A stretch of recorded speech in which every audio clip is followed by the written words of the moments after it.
Vamos a hablar de un dolor regional muy grave, que es el síndrome del dolor regional complejo.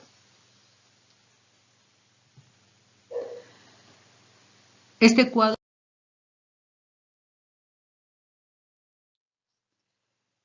el síndrome de dolor regional complejo, es una condición de dolor de tipo ardor intenso, acompañado de rigidez e inflamación, cambios de color en la piel y puede afectar tanto a extremidades superiores como inferiores.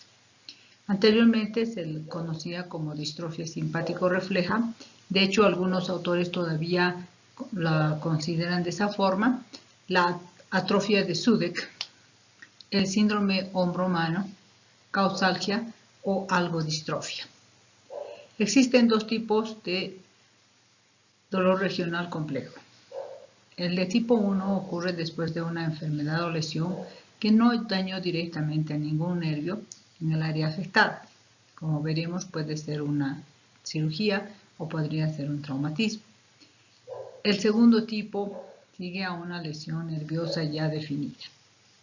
Se desconoce la causa y la patología se asocia con factores desencadenantes. Pueden ser traumatismos, cirugías, pero también infecciones, cánceres, problemas de cuello, stroke o ataque cardíaco. Existe una teoría, la teoría del cortocircuito, en la que habla sobre la acción que tiene una lesión inicial que causa una excesiva actividad del sistema nervioso simpático que afecta el flujo sanguíneo en cierto lugar del cuerpo y estimula las glándulas sudoríparas en la zona afectada, produciendo de esta manera un síndrome muy especial. En este cuadro vemos que existen muchos eventos gatillantes del síndrome de dolor regional complejo, desde traumatismos como fracturas de muñeca, fracturas tibiales, daño en los tejidos blandos, por ejemplo la mordedura de un can, cirugías como la descompresión del túnel carpiano, artroscopías o cirugías de columna lumbar, enfermedades del sistema nervioso, puede ser un trauma craneoencefálico o una hemiplegia, lesiones viscerales como el infarto agudo de miocardio.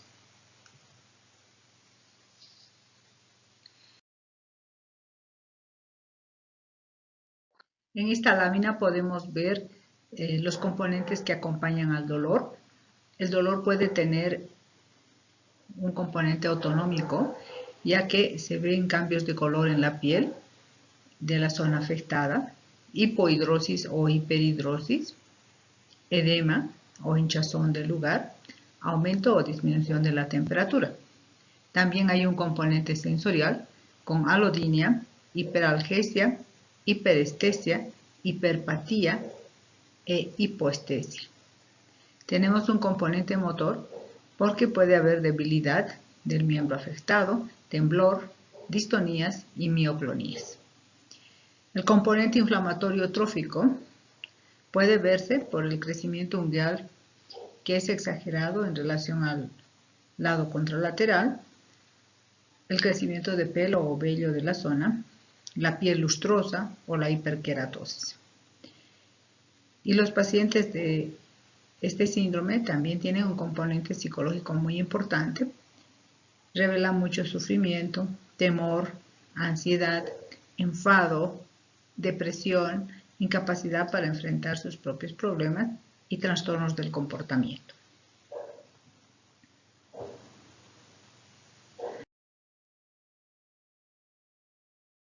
En la fisiopatología se ha tratado de explicar este cuadro de diferentes formas.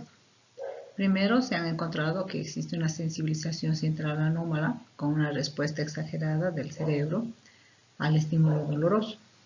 También se habla de una sensibilidad periférica con una sensación dolorosa aumentada, mayor que la que percibe una persona habitualmente, con hiperalgesia en el miembro afectado. Alteración del funcionamiento del sistema nervioso simpático, que trae cambios en el color y la temperatura de la piel. En principio, la extremidad se encuentra caliente y roja, y en los casos crónicos ya más bien es fría y azulada. También hay una respuesta inflamatoria alterada con aumento de volumen, especialmente en la primera etapa. Una función catecolinérgica que está también alterada, que se asocia con eventos de tipo estrés que influyen en los mecanismos de vasoconstricción. Hay una alteración en la representación somatosensorial con cambios en la sensibilidad al tacto, a la sensibilidad al estímulo doloroso, que es exagerada con la hiperalgesia, la alodinia, la temperatura. La alteración de la respuesta motora, igualmente el miembro afecto, presenta mioclonías, distonías, a veces temblor. Las interacciones psicológicas que suelen estar afectando al desarrollo de este cuadro, y ahí están la ansiedad, el estrés, la depresión, etc. Y finalmente diremos que existen unos posibles factores genéticos que podrían influenciar, pero que no se ha encontrado genes específicos que estén relacionados con esta enfermedad. Lo que sí se sabe es que varios familiares pueden tener el mismo cuadro.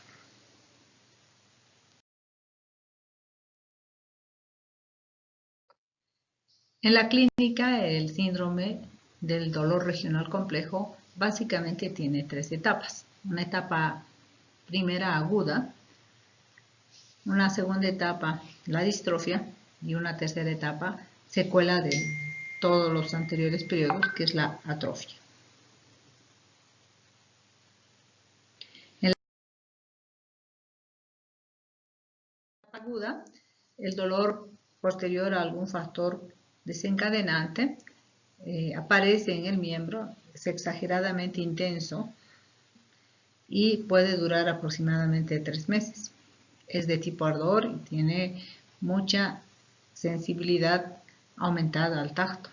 Se acompaña de inflamación, de rigidez de la zona, de calor, de enrojecimiento en el miembro afectado, y muchas veces pueden haber crecimiento del vello, más que en el lado contralateral o de las uñas, y puede haber hiposudoración o más bien una hiperhidrosis o sudoración excesiva.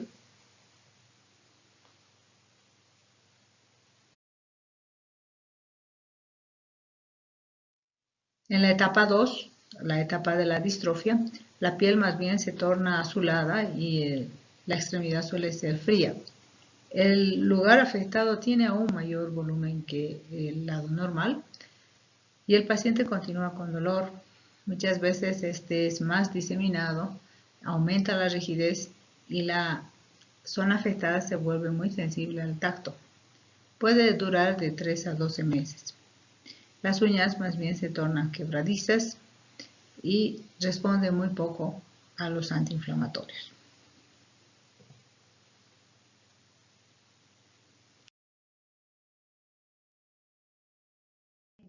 Después de aproximadamente un año viene la etapa 3 o de atrofia. La piel está más pálida, es seca, sumamente tensa y brillante, como si fuera una mano o un pie de cera. El dolor puede disminuir y la condición puede diseminarse a otras zonas o extenderse. La zona está cada vez más rígida y hay menos esperanza de recuperar el movimiento.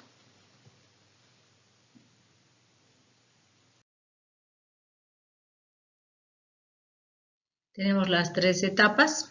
La etapa primera se acompaña de inflamación y rigidez de las articulaciones, junto con zonas de calor y enrojecimiento del miembro afectado.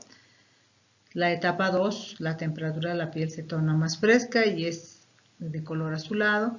Las uñas de los dedos se tornan quebradizos. Y en la etapa 3, la piel de la zona se torna más pálida, seca, sumamente tensa y brillante. Y hay bastante rigidez.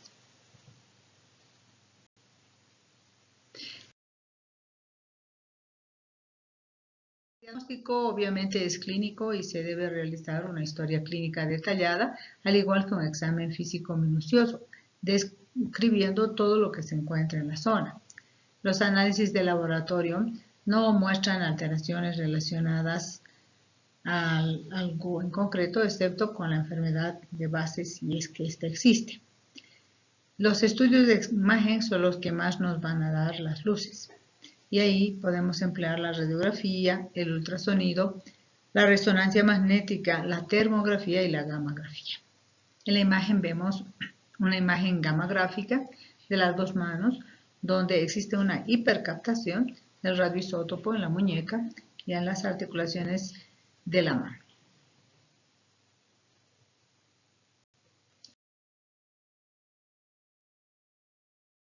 El diagnóstico por imágenes puede ser hecho entonces por radiografía convencional. En la etapa 1 suele ser normal y a partir de la etapa 2 empieza a aparecer una osteopenia moteada con aspecto de apolillado.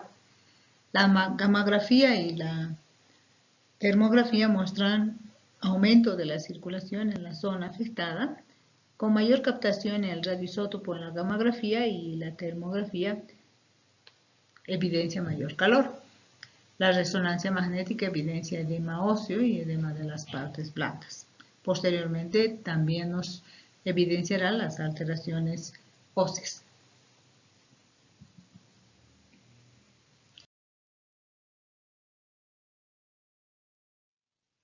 Un agrandamiento de las imágenes que acabamos de ver. Podemos ver en la radiografía esta osteopenia moteada, muy típica. Igual en la parte media vemos la gammagrafía con hipercaptación del radioisótopo, y en azul vemos la termografía, que está claramente mostrando que existe una mayor actividad circulatoria en el miembro afectado. Tenemos la resonancia que nos está mostrando el edema óseo de varios huesos del carpo y también parte del tobillo. Aumento de las partes blandas.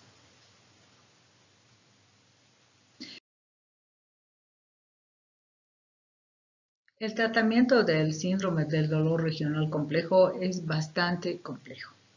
Depende del tipo de dolor. De hecho, puede ser muy diferente de un paciente a otro. Si el dolor es constante y la causa no es inflamatoria, se pueden dar analgésicos, por ejemplo, tramadol. Para el dolor constante o dolores espontáneos punzantes, que traen además trastornos del sueño, se pueden dar antidepresivos tricíclicos como la amitriptilina. Dolores espontáneos punzantes también pueden ser tratados con anticonvulsivantes como la carbamazepina y la gabapentina. Dolores difusos, severos, refractarios a la terapia, con analgésicos opioides orales como la morfina y la codeína. Y para el tratamiento del dolor simpático dependiente mantenido, se pueden utilizar parches de clonidina, que ha demostrado tener una acción sobre el sistema nervioso simpático y puede disminuir el dolor.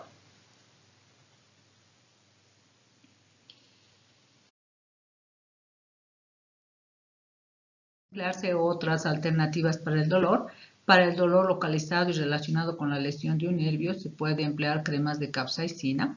Es un analgésico de acción local que al aplicarse en la piel produce sensación de ardor y actúa como los pimientos picantes, disminuyendo el dolor de la distrofia.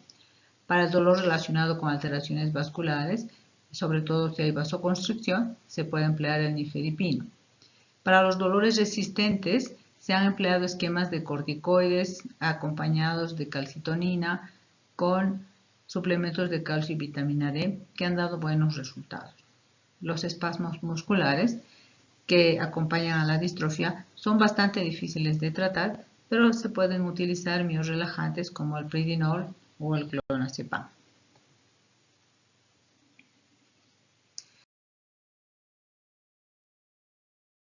Existen otros tratamientos en la terapia de estos pacientes. Está la terapia física y ocupacional. Estos pacientes tienen que hacer ejercicios y generalmente los ejercicios con pesas les ayuda al fortalecimiento. Pueden hacer también hidroterapia en una piscina, por ejemplo, que se utiliza para dolores musculares y espasmos. Aplicación de presión local, utilización de neuroestimulación eléctrica transcutánea, utilización de iontoforesis, etc. También se pueden hacer bloqueos simpáticos o somáticos. Se planteará su realización cuando el tratamiento rehabilitador y farmacológico no tenga un resultado lo suficientemente satisfactorio y también cuando se trate de cuadros muy graves, muy extensos o multifocales. La simpatectomía consiste en la resección del nervio simpático de la zona. Se emplea cuando se confirma la disminución del dolor después de un bloqueo simpático. El dolor por simpatectomía en forma de una neuralgia puede ser una complicación de este procedimiento. Generalmente suele ser proximal al lugar original del dolor. Hay otros tratamientos variados que se han empleado, aunque no en todos los pacientes. Muchas veces la infusión de placebos, las bombas de morfina, estimuladores de la médula espinal, estimuladoras de la corteza motora, infusión intratecal, etc.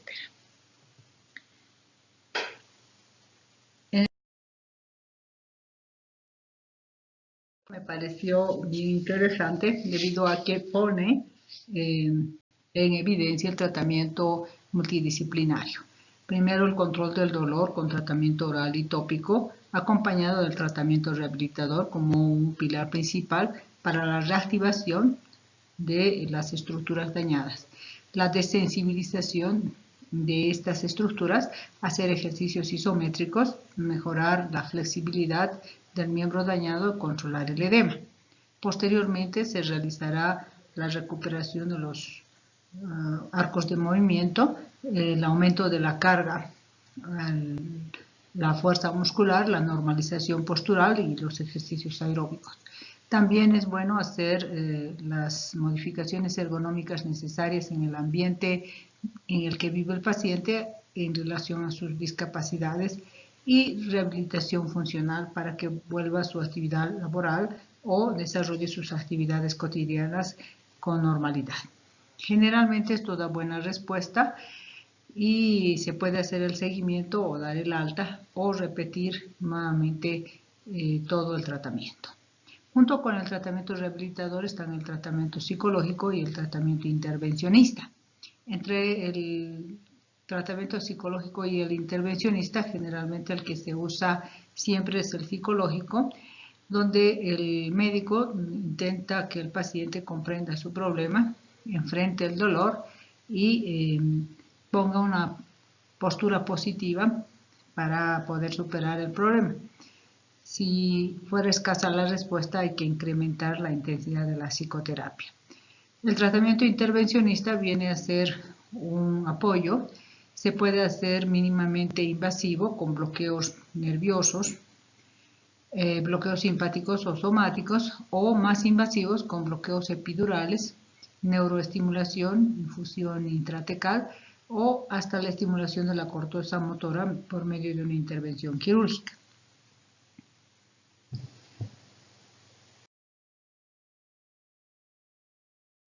Es importante decir que en la evolución y el pronóstico tiene mucho que ver el conocimiento sobre la etiopatogenia de la distrofia simpático-refleja. Como este entendimiento no es muy profundo, entonces eso hace que su tratamiento sea dificultoso. Muchas veces puede mejorar el paciente, pero otras fracasa con todo tipo de tratamiento. Y el cuadro puede a veces hacerse crónico y durar varios años y obviamente dejar secuelas. La mayor parte de los pacientes con enfermedad avanzada sufren de una mezcla de factores físicos y psicológicos. Por esta razón es importante que el tratamiento contemple también estos aspectos.